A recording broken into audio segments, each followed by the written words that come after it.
at Monarch. Gonna try to redeem myself today, go up to the Mirkwood area first thing. Hopefully I don't lose my skis again, but it's been a great couple days. It's a beautiful day out. It seems a little windy, but at least it's not cloudy right now. It's a little later than I usually like to get skiing, but we're gonna get out and hit it, see how things are today. They got about 3 inches of fresh snow last night, so nice little dusting. Excited to see how it is.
days have been awesome.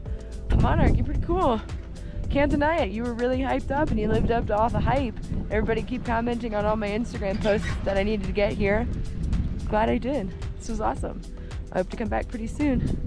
It's pretty cool. cool little place.